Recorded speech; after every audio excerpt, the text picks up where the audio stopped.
पिता ने आंसुओं के साथ अपने बेटे के शव पर सड़न रोकने वाली दवा छिड़की ताकि जंगली जानवर उसके शरीर को न खा सकें। लेकिन जैसे ही वह वहां से गया, एक गिद्ध चुपचाप नीचे उतर आया। सामने पड़े आसान शिकार को देखकर वह बिना झिझक उसे नोचने लगा। तभी अगले ही पल लड़का अचानक अपनी आंखें खोल देता है और गिद्ध की गर्दन पकड़कर उसे गहरी खाई में फेंक देता है। जब उसे एहसास होता है कि वह एक ऊंची चट्टान पर फंसा हुआ है तो वह घबराकर अपने पिता को पुकारता है। उसकी आवाज घाटी में गूंजती रहती है, लेकिन कोई जवाब नहीं मिलता। आखिरी उम्मीद के सहारे वह धीरे धीरे चट्टान से नीचे उतरने की कोशिश करता है। तभी उसका पैर फिसल जाता है, लेकिन वह किसी तरह चट्टान के उभरे हुए हिस्से को पकड़ लेता है और हजारों फीट ऊंचाई पर लटक जाता है। नीचे बिखरी अनगिनत जानवरों की हड्डियां और लाशें देखकर उसका डर और बढ़ जाता है। तभी अचानक काले बादल छा जाते हैं। तेज आंधी और मूसलाधार बारिश शुरू हो जाती है। हवा उसे बुरी तरह झकझोरती है और भीगी चट्टानें बेहद फिसलन भरी हो जाती हैं। जीने की इच्छा उसे मजबूती से चट्टान पकड़े रहने पर मजबूर करती है, लेकिन वह जानता है कि उसकी ताकत ज्यादा देर तक साथ नहीं देगी। उसी समय वह देखता है कि बारिश की वजह से नीचे नदी का पानी तेजी से बढ़ रहा है। काफी सोचने के बाद वह जोखिम उठाने का फैसला करता है। लगभग आधे घंटे बाद पानी कई मीटर ऊपर आ चुका होता है। उसकी ताकत पूरी तरह जवाब दे देती है और आखिरकार उसके हाथ छूट जाते हैं। वह नीचे गिर जाता है। जब उसे होश आता है तो वह खुद को जिंदा पाता है, लेकिन उसकी किस्मत पूरी तरह उसके साथ नहीं थी। गिरते समय चट्टानों से टकराने के कारण उसकी टांग टूट चुकी थी। वह खड़ा भी नहीं हो सकता था, इसलिए घिसटते हुए पानी तक पहुंचता है और कीचड़ मिला पानी पीकर अपनी जान बचाता है। अपनी टूटी हुई हड्डी ठीक करने के लिए वह अपनी टांग दो पत्थरों के बीच फंसाकर पूरी ताकत से झटका देता है और हड्डी को अपनी जगह पर बैठा देता है। दर्द इतना भयानक होता है कि वह लगभग बेहोश हो जाता है, लेकिन फिर भी लकड़ियों से अपनी टांग बांधकर आगे बढ़ता है। कुछ समय बाद वह उस जगह पहुंचता है जहां पहले लड़ाई हुई थी, लेकिन वहां अपना ही बना हुआ कब्र का पत्थर देखकर वह टूट जाता है। इसका मतलब था कि उसके लोग उसे मृत मान चुके थे। वह गुस्से और दुख में कब्र के पत्थर को लात मारकर खाई में गिरा देता है और फूट फूट कर रोने लगता है। तभी दूर से भेड़ियों की हुआ हुआ सुनाई देती है। पीछे मुड़कर देखता है तो पूरा भेड़ियों का झुंड उसकी तरफ बढ़ रहा होता है। अपनी जान बचाने के लिए वह घायल टांग के बावजूद भागता है। जब उसमें और ताकत नहीं बचती तो रात के अंधेरे में एक पेड़ पर चढ़कर कांपते हुए पूरी रात बिताता है। उसे खाने की सख्त जरूरत थी, लेकिन काफी खोजने के बाद उसे केवल एक छोटा सा कीड़ा मिलता है। जैसे ही वह उसे खाता है, भेड़ियों का झुंड फिर पहुंच जाता है। भूखे भेड़िए उस पर टूट पड़ते हैं। वह पूरी ताकत से भागता है, लेकिन एक भेड़िया उसके जूते को पकड़ लेता है और उसे नीचे खींच देता है। मजबूर होकर वह अपनी कमर से चाकू निकालता है और अंधाधुंध वार करता है। मौका मिलते ही फिर से पेड़ पर चढ़ जाता है। पूरी रात भेड़िए पेड़ के नीचे उसका इंतजार करते रहते हैं। सुबह होने पर झुंड तो जा चुका होता है, लेकिन एक घायल भेड़िया वहीं पड़ा रहता है। लड़का अपने चाकू को एक डंडे से बांधकर सावधानी से उसके पास जाता है, लेकिन घायल भेड़िया डर के मारे कराहने लगता है। लड़के को उस पर दया आ जाती है। उसके पिता ने उसे शिकार करना तो सिखाया था, लेकिन वह घायल जानवर को मार नहीं पाता। उसे नहीं पता था कि उसका यही दयालु फैसला इतिहास बदल देगा। वह घायल भेड़िए को नदी किनारे ले जाकर उसके घाव साफ करता है और उसे सहारा देकर गुफा तक ले आता है। अगली सुबह भेड़िया उसे घूरता रहता है।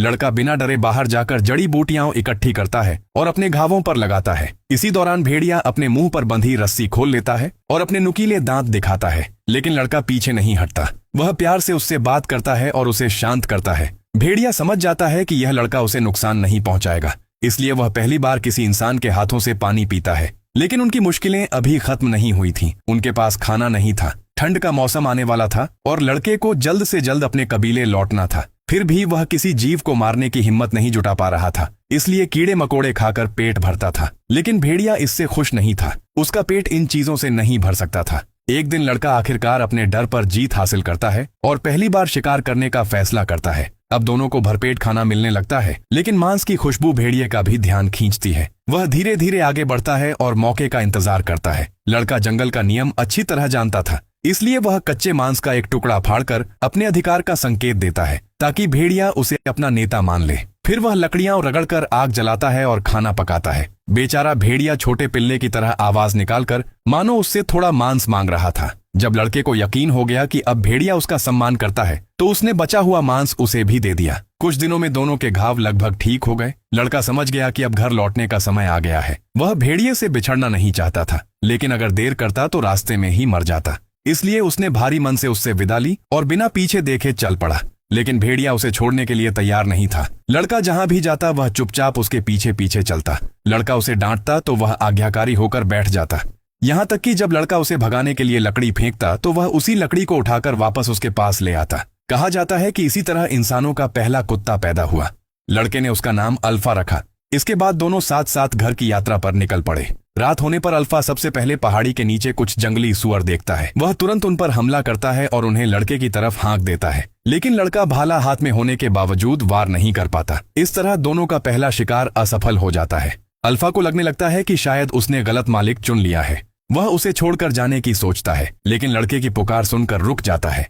आने वाले दिनों में ज्यादातर शिकार अल्फा ही करता था, लेकिन वह हमेशा अपने छोटे मालिक को पहले खाने देता था। सिर्फ इतना ही नहीं, रात में वह चुपचाप लड़के के पास आकर अपने शरीर की गर्मी से उसे ठंड से बचाता था, लेकिन सफाई पसंद लड़का उसकी बदबू से नाक सिकोड़ लेता था। इसी तरह इतिहास का पहला कुत्ता तैरना भी सीख गया। अल्फा के मार्गदर्शन में लड़के की शिकार करने की कला भी दिन ब दिन बेहतर होती गई। लेकिन एक रात जब दोनों आराम करने ही वाले थे, तभी एक काला भेड़िया अपने नुकीले दांत दिखाते हुए लड़के की ओर बढ़ने लगा। दोनों के बीच तनावपूर्ण माहौल बन गया। तभी अल्फा आगे बढ़ा और उस काले भेड़िए के सामने खड़ा हो गया। तभी लड़के को याद आया कि यही वही भेड़ियों का झुंड था जिसने पहले उस पर हमला किया था। वे सभी अल्फा का परिवार थे। अल्फा की आंखों में अपने परिवार और अपने इंसान के बीच की दुविधा साफ दिखाई दे रही थी। लड़के का मन उसे रोकने का था, लेकिन भारी दिल से उसने उसे जाने देने का फैसला कर लिया। अल्फा ने आखिरी बार मुड़कर कोड़ा की ओर देखा, फिर अंधेरी रात में अपने झुंड के साथ गायब हो गया। अल्फा के बिना कोड़ा अकेला ही अपने कबीले की तलाश में निकल पड़ा। हर रात उसे अल्फा की याद सताती और वह करवटें बदलते हुए रात बिताता। न जाने कितने दिन बीत गए। एक दिन भीषण बर्फीले तूफान के बीच उसे लगा कि उसने फिर से अल्फा को देख लिया है। वह बिना कुछ सोचे उसके पीछे दौड़ पड़ा, लेकिन अचानक उसके पैरों के नीचे की बर्फ टूट गई और वह बर्फीले पानी में जा गिरा। तेज बहाव उसे अपने साथ बहाकर ले जाने लगा। उसी समय बर्फ के ऊपर एक भेड़िया दिखाई दिया।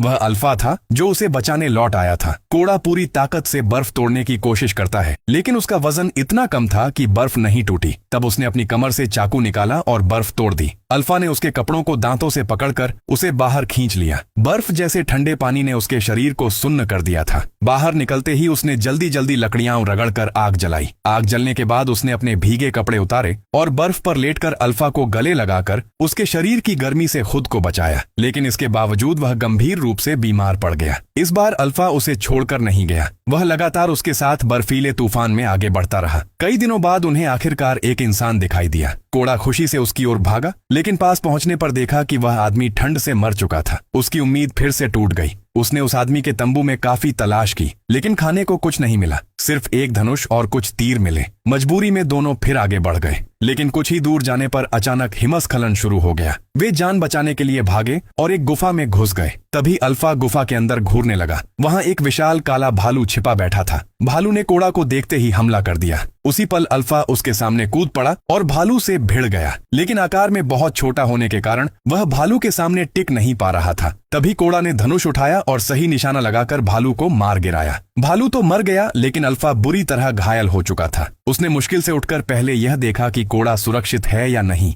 जब उसे यकीन हो गया कि उसका दोस्त बच गया है, तभी उसकी ताकत जवाब दे गई और वह गिर पड़ा। कोड़ा ने आग जलाई, अल्फा को गर्म रखा और उसके घाव साफ किए। अब अल्फा उसके लिए सिर्फ एक जानवर नहीं, बल्कि उसके अपने परिवार का हिस्सा बन चुका था। थोड़ा आराम करने के बाद दोनों फिर अपनी मंजिल की ओर चल पड़े। दोनों के शरीर बुरी तरह घायल थे, फिर भी वे हिम्मत नहीं हार रहे थे। काफी लंबी यात्रा के बाद कोड़ा को आखिरकार बर्फ में दबा हुआ एक पत्थर का निशान दिखाई दिया। उसने बर्फ हटाकर देखा, वह उसके अपने कबीले का प्रतीक था। उसे समझ आ गया कि अब उसका घर दूर नहीं है, लेकिन तूफान लगातार तेज होता जा रहा था। हर कदम उठाना मुश्किल होता जा रहा था। आखिरकार अल्फा पूरी तरह थक कर गिर पड़ा। कोड़ा उसके पास बैठ गया, उसके सिर पर हाथ फेरा और कहा, मैं तुम्हें कभी नहीं छोड़ूंगा। उसने घायल अल्फा को अपनी बाहों में उठाया और लड़खड़ाते हुए आगे बढ़ता रहा। उसने तय कर लिया था कि अगर मरना भी पड़ा तो दोनों साथ मरेंगे। उस रात उसकी भी सारी ताकत खत्म हो गई। वह बर्फ पर गिर पड़ा और धीरे धीरे बेहोश होने लगा। बेहोशी में उसे अपने माता पिता दिखाई दिए, जो उसकी राह देख रहे थे। उसी याद ने उसके भीतर जीने की आखिरी इच्छा जगा दी।